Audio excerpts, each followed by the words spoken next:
Tonight at 10, the Prime Minister orders an investigation under the Ministerial Code into the conduct of the Conservative chairman, Nadeem Zahawi. Will you resign as party chair, Mr Zahawi?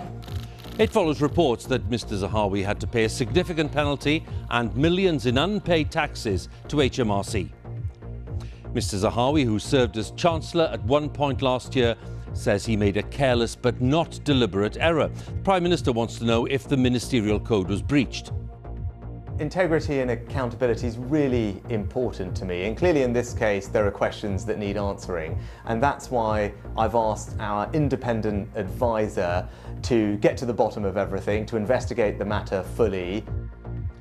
But Labour says that Mr Zahawi's position is untenable and he should be sacked immediately. Also tonight, the choice of Richard Sharp as chairman of the BBC is to be investigated following allegations that he helped organise a loan for Boris Johnson shortly before his appointment. Alexa, kitchen lights off. A scheme that pays households in England, Wales and Scotland to cut their electricity use in exchange for discounts on bills has gone live for the first time. 2, 3, 4, 5.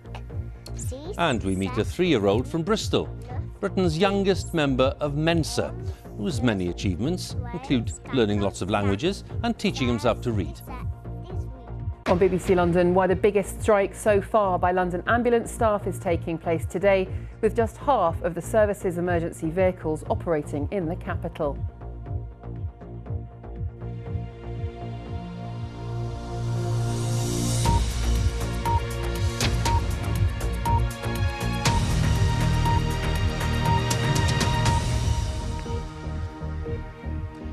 Good evening. There are clearly questions that need answering about Nadeem Zahawi's conduct. That's the Prime Minister's view about the colleague that he appointed as chairman of the Conservative Party and who served as Chancellor for a period last year.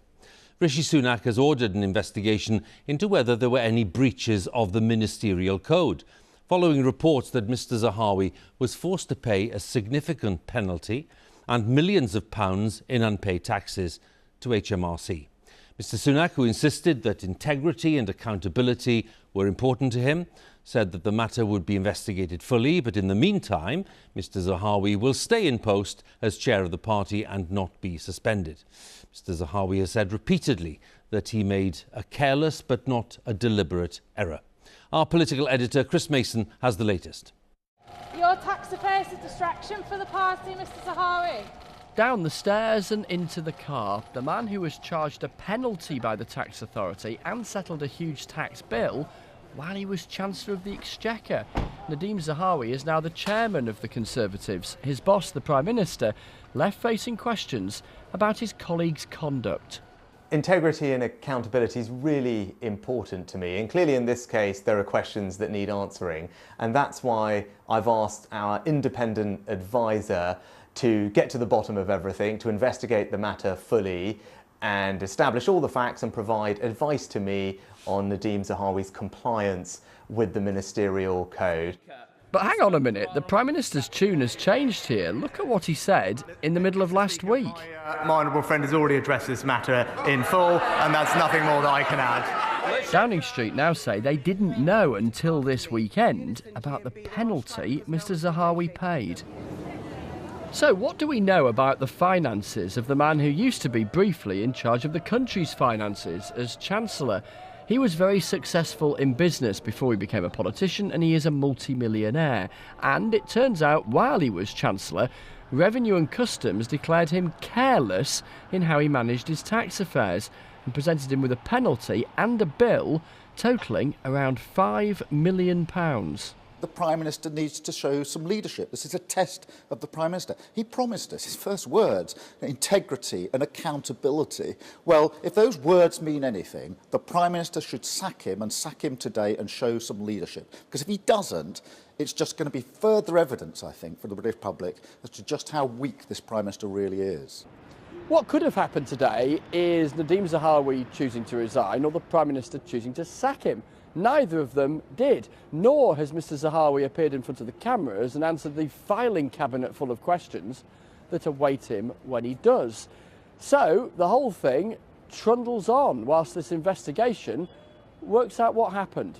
Okay, where would you like me?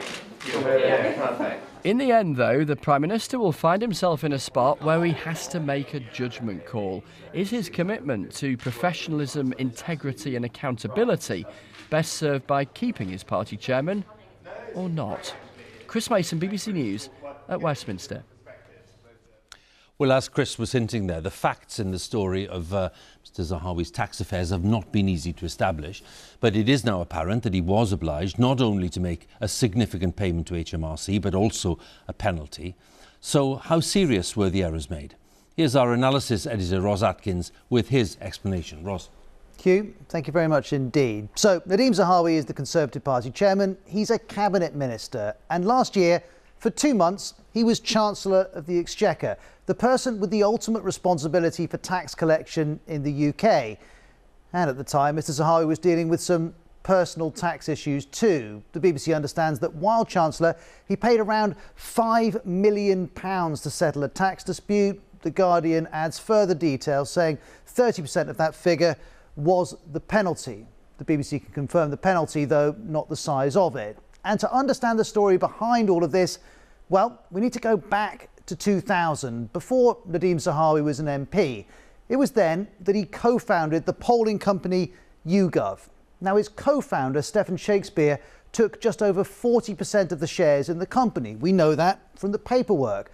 Mr Zahawi, though, took no shares at all. Instead, 40% of the shareholding was allocated to a company called Balshore Investments, which was not based here in the UK, but in the British Overseas Territory of Gibraltar and owned by Nadeem Zahawi's father. Now, Dan Needle is a Labour-supporting tax lawyer who's been investigating Mr Zahawi's tax affairs, particularly relating to Balshore Investments. He claims that when the YouGov shares were sold by 2018, the trust made at least £27 million of capital gains. This is Mr Needle's calculation, not the BBC.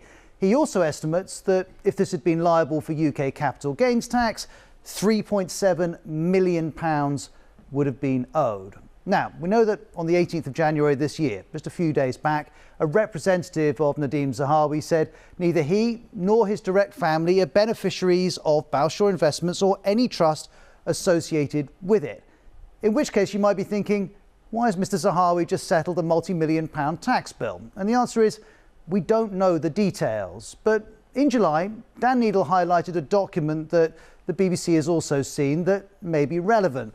He claims he discovered Mr Zahawi had received £99,000 from Balshore to repay a loan he owed YouGov, which suggests some advantage for Mr Zahawi from Balshore.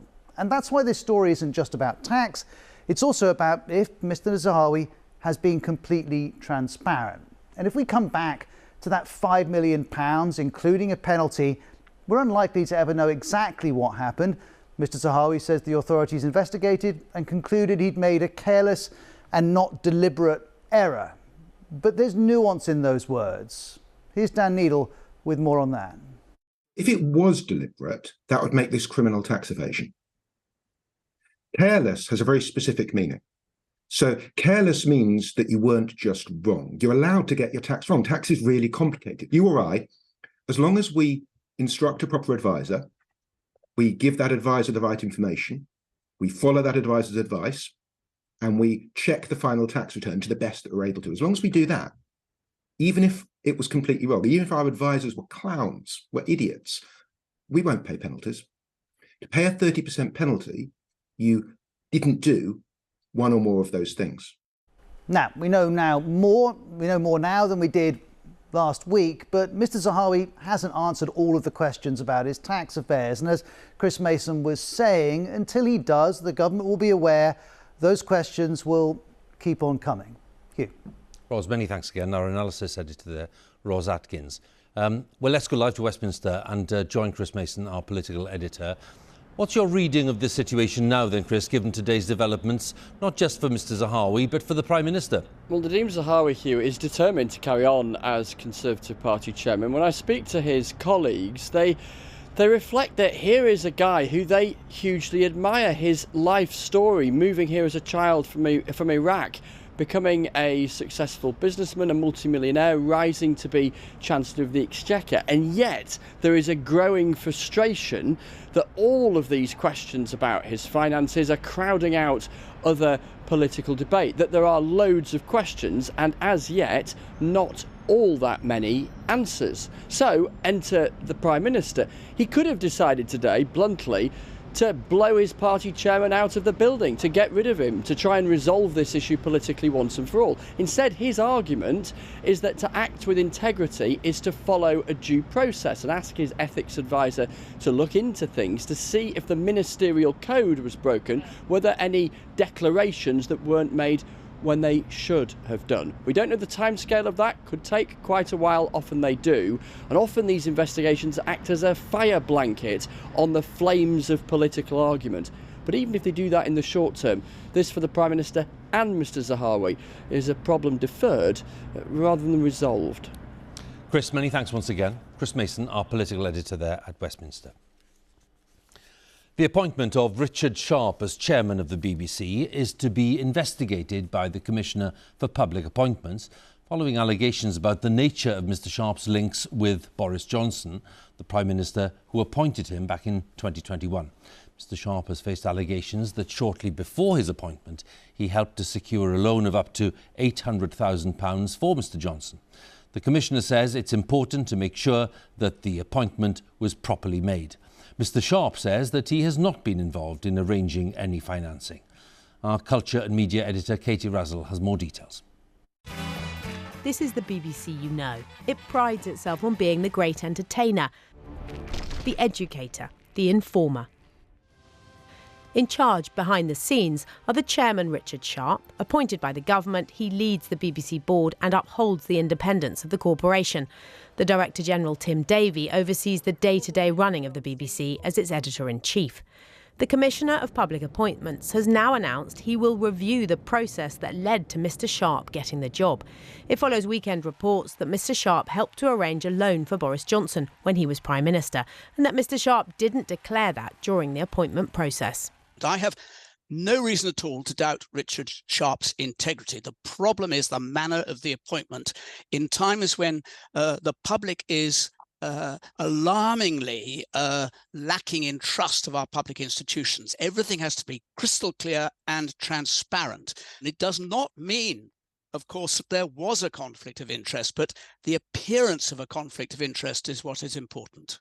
Richard Sharp, often the public face of the BBC, denies arranging any loan and says all he did was facilitate contact between a businessman, Sam Blythe, who wanted to help Boris Johnson financially, and the head of the Cabinet Office. He emailed BBC staff today saying, "I was not involved in making a loan or arranging a guarantee, and I did not arrange any financing. What I did do was to seek an introduction of Sam Blythe to the relevant official in government. I also reminded the Cabinet Secretary that I had submitted my application for the position of BBC chairman.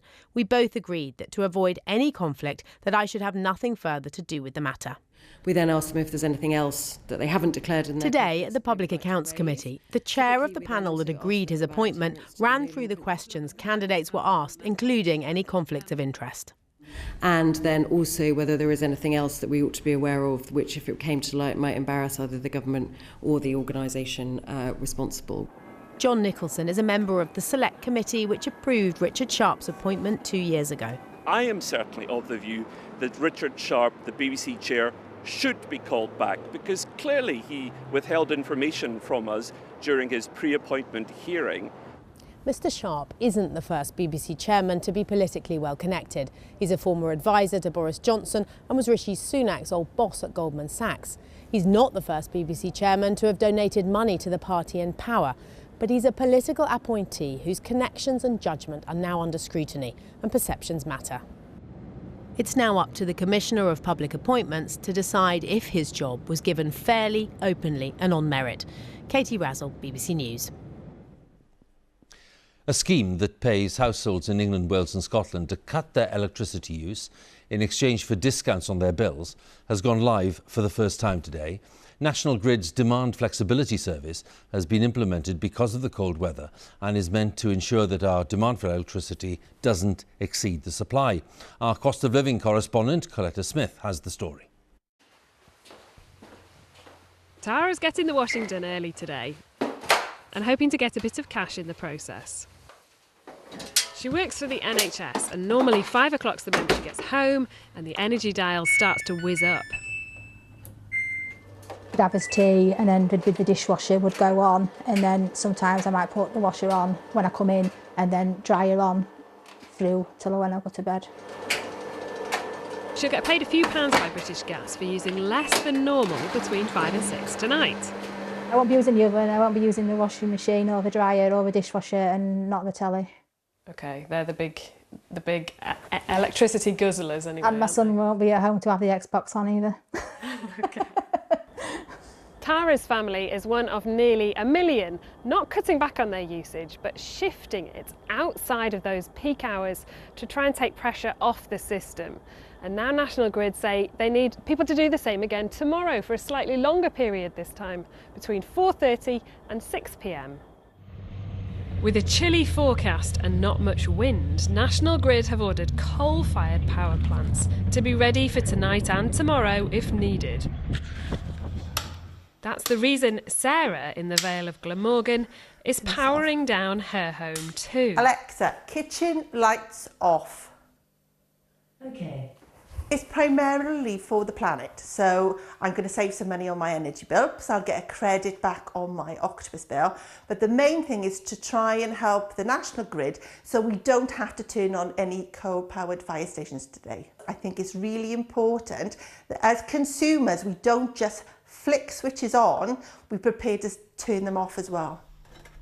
She'll be paid back about 10 times the amount that she's normally charged for each unit of electricity, which has proved a popular incentive. Girls, make sure everything's off, please. 5 o'clock.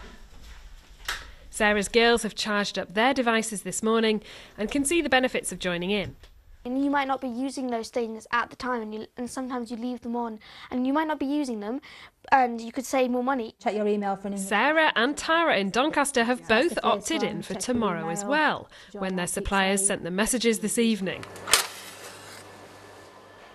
As the grid comes under more strain, customers are being asked to charge up and be more flexible. Coletta Smith, BBC News in Doncaster. Great Britain's Ellie Downey has retired from gymnastics at the age of 23 in order, she says, to prioritise her mental health and happiness. Ellie won 12 medals during her senior career, including the historic all-round European Championship gold in 2017. But after speaking out in 2020 about mistreatment and abuse within the sport, she says she felt she was punished and would always struggle to be selected for the national team after that. She was speaking to our sports correspondent Laura Scott. Gymnastics is all Ellie Downey has ever known. As a teenager, it took her on to the biggest stages and the podium at both the European and World Championships. At the age of 23, retirement shouldn't be on the cards. So why is she calling time on her glittering career now? My mental health was just taking a bit of a beating, really. And I was very, very low and very unhappy, pretty much due to people mistreating me within the programme, which is a big shame, because ultimately, if that hadn't happened, I would still be carrying on. In 2020, Ellie and her older sister Becky, who's also represented Great Britain at the highest level, joined a host of high-profile gymnasts in sharing their experiences of abuse in the sport. In a joint statement, they said abusive behaviour was so ingrained in our daily lives that it became completely normalised. As well as alleging overtraining, Ellie said she'd endured endless comments about her weight. She felt she and her sister were penalised for speaking out. It did really hinder us a lot. We both didn't make the Tokyo Games. After I didn't get picked for Worlds, there was an email sent out which kind of consolidated exactly how I was feeling, saying in the email that success was the best revenge and that we've put the naysayers to rest is kind of pretty big thing to me to say that he didn't really want me on the team. British Gymnastics said the email sent by the national coach David Kenwright was the subject of ongoing disciplinary proceedings and credited Downey for being a trailblazer in how she has reflected on her experiences to challenge and push the sport of gymnastics forward. Downey said she's in favour of age limits being raised in women's gymnastics to protect young bodies and minds. How confident are you that it will be a different sport in the future? I really hope it will be. For me, I'm not that confident right now.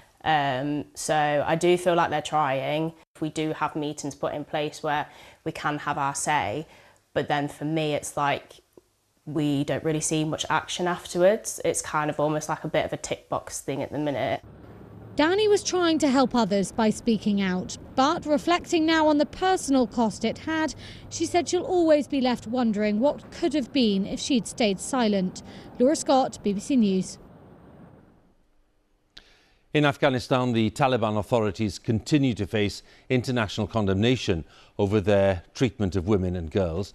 It's been a month since they announced a ban on female students attending universities there, and it's still unclear if or when the students will be able to return.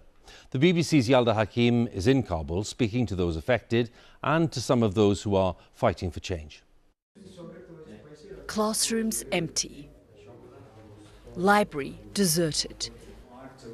This university used to be full of female students. No more.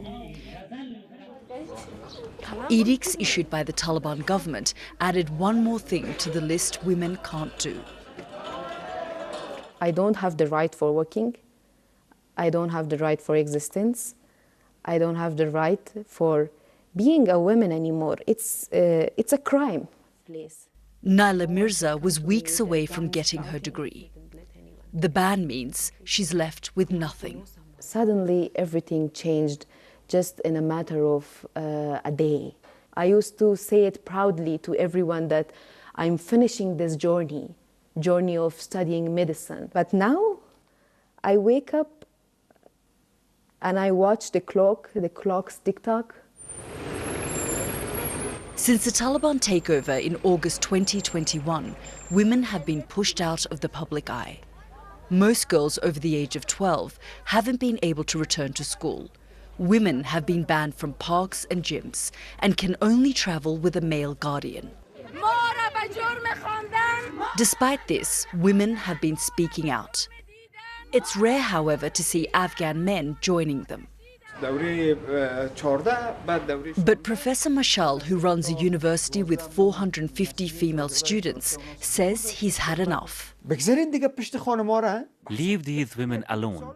In the last year and a half, all their policies have been focused on women covering up, girls not going to school.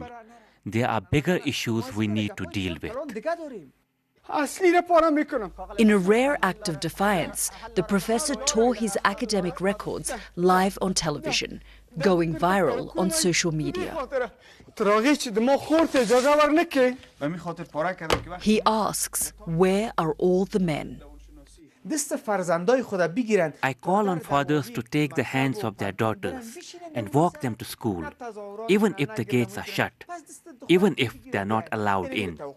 They should do this daily. It's the least they can do to prove they are men. Many of those who have criticized the new rulers have been arrested. I know what I am doing is dangerous. Every morning, I say goodbye to my mother and wife. I tell them I may not return, but I am ready and willing to sacrifice my life for 20 million Afghan women and girls. Thank you very much, Naila John, for joining us. In every interview I've done, Naila has said she will continue to fight for her rights. But this is the shot as she fled the country. It's over for me. I mean, staying here and staying dead is the same thing. The ban is temporary, says the Taliban government. They claim they're trying to create an Islamic learning environment aligned with Sharia practices.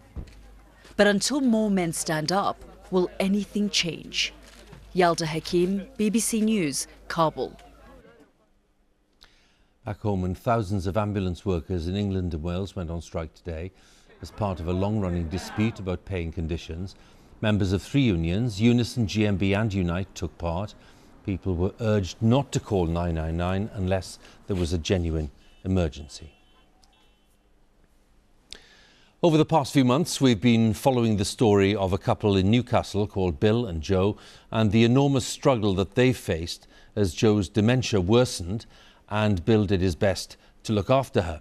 It's a struggle faced by many people in all parts of the UK. 10 days ago, we reported that Joe had finally been found a place in a full-time residential care home. During that time, Joe's condition declined rapidly and she died over the weekend at the age of 69. Our special correspondent, Jeremy Cook, has documented the couple's journey. An urgent call from Bill. Coming. So I've come back to Newcastle. Won't be anywhere else, mate. So sorry. It's the saddest news. His wife, Jo, is gravely ill. One big step, Joe. Hard to believe it's just a week today that Jo left home for a place in residential care. So Joe's here in the Bradbury Centre now. It was meant to be a new chapter. Dr. Jo Wilson trained as a nurse. She went on to be an international businesswoman, an all-round high achiever. But none of that could hold back the tragic advance of Alzheimer's or its ultimate unavoidable consequence. Of course, I know how old I am. How old are you? How old am I? I don't know because I haven't made my mind up yet. Since last summer, we've been following Jo's story, which is also the story of her devoted husband, Bill. That all right? What we were seeing was an act of dedication. My number one girl. And love, as the dementia tightened its grip. It's devastatingly hard watching the woman that you love starting to disappear from your life. I don't want you to leave me. I need you here with me. Joe, wait. Bill wanted us all to see their story. Joe, hang on. The constant struggles with the care system. Well, no, don't sit down again. Stand up. The isolation. The growing sense of injustice. There is a huge disparity between being ill that is treatable by the NHS and having the illness of dementia. Because she has dementia, nothing's free. We have to pay for everything. A special girl. Jo's place in residential care came after weeks of bureaucratic delays. The end has come much sooner than anyone expected. You've got everybody here who loves you. But Bill and Jo's childhood friend Christine have stayed at her side. You're safe. I'm not leaving this room at all. Even in her final hours, he's been thinking of others dealing with dementia. I've done all of this because I want to see change happen. And change can only happen if people stand on the rooftops and shout about dementia. But you know something? If you're ready to go, let it go. Because I'll be okay. Jo Wilson died at 1:30 p.m. on Saturday. She was 69 years old. Her husband Bill held her hand as she passed away. Heartbreaking story there of Jo and Bill, and that was our special correspondent Jeremy Cook reporting. Let's turn to just one item of football news, and after less than a year in charge of Everton Football Club, Frank Lampard has been dismissed today. He helped the club avoid relegation last season, but defeat to West Ham at the weekend means that they've won just one of their last 14 games and are one off the bottom of the Premier League. Teddy Hobbs is a 4-year-old from Bristol. He's become Britain's youngest member of Mensa, the exclusive society for those with very high intelligence. Teddy can count from 1 to 100 in 7 different languages, and he taught himself to read at the age of 2. Our correspondent Dan Johnson went to meet Teddy and the family. 1, 2, 3, 4. Meet Teddy, the brightest of young boys who even enjoys maths in French. Très bien. So he could count to 100 before he was 2. But I just assumed, you know, every child has their own quirk. Each child develops slightly quicker in something else than the other ones, and we just assumed that was his thing. And now he has the certificate to prove his high IQ. To become a member of Mensa. So he was 3 years and 7 months, and it said his letter and word recognition was at 8 years and 10 months. And we had an inkling that he was a bit ahead, but actually seeing the numbers on the paper and realising, and then thinking, I don't know how he is that. All the letters of the alphabet? Ah, yeah. It's not just in English, though, is it? No. What else have we got here? German. Can you read that? Das Wetter. People will think, you must be a pushy parent, you must have encouraged this. Teddy has done all of this himself. When we go out and we give him the option of a treat, he wants a book rather than chocolate. What are you cutting it out to make? A shape of Kenya. Kenya, the country? Yes. Okay. No, he's absolutely a normal 4-year-old boy. You know, he finds poo really funny. And yeah, we still have the same challenges that all other parents of 4-year-olds have. Okay. Now you can sit. His inquisitive mind never rests, but Teddy's taking the attention in his stride. Hello? So he has been a superstar at being quiet. I have. Oh, thank you. And he's a most gracious interviewee. Thank you. Bye. Bye. Dan Johnson, BBC News, Portishead. Well done, Teddy. And from Teddy to Thomas with the weather. Hi, Thomas. Thank you for that introduction. I'm sure he'd have no problem doing the weather.